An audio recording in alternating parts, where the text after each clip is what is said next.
গরুর মাংস তো কম বেশি সবারই পছন্দ, কিন্তু গরুর মাথার মাংস পছন্দ করে না এমন কি কেউ আছে সেটা কিন্তু আমার জানা নেই। আমার কিন্তু বেশ পছন্দ। ফ্ল্যাশব্যাক। হ্যালো এভরিওয়ান, আসসালামু আলাইকুম, welcome back to my another video.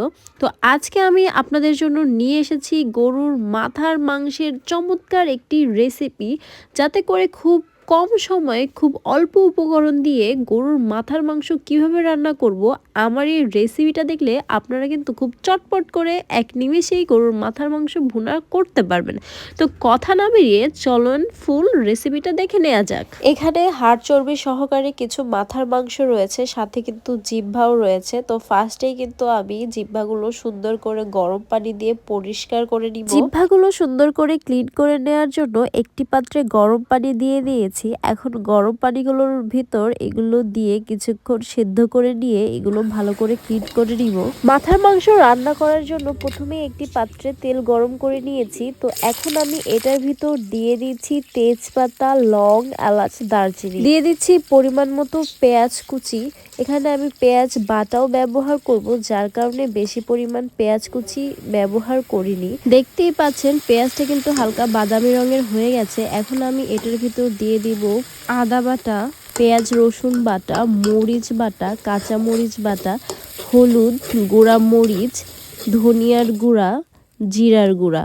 তো এগুলো সব কিছু দেওয়ার পরে মশলাটা কিন্তু আমি সুন্দর করে কিছুক্ষণ ধরে কষিয়ে নিব, যতক্ষণ না পর্যন্ত উপর দিয়ে তেল ভেসে ওঠে।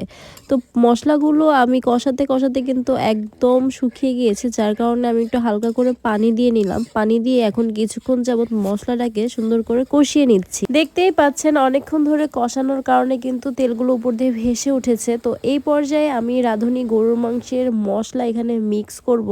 যেহেতু আমি সব মশলা ব্যবহার করেছি, যার কারণে এটা আমি খুব সামান্য পরিমাণে ব্যবহার করছি, যাতে গরুর মাথার মাংসে একটু অন্যরকম টেস্ট আসে। এই কারণে মশলাগুলো কষানোর পর আগে থেকে ক্লিন করে রাখা মাংসগুলো এখন মশলার ভিতর দিয়ে সুন্দর করে মিক্স করে নিব।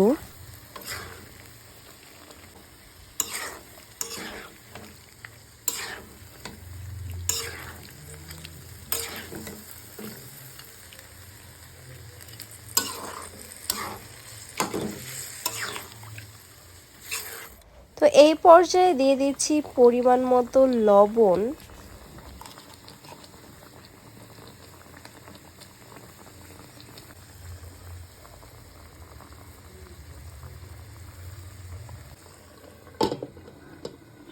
তো সব কিছু দেওয়ার পরে কিন্তু মাংসটা অনেকক্ষণ যাবত কষাবো, যতক্ষণ না সেদ্ধ হয়ে যায়। আর এই মাংসে আমি কোনো প্রকার ঝোল রাখবো না, একদম ভুনা ভুনা করে ফেলবো।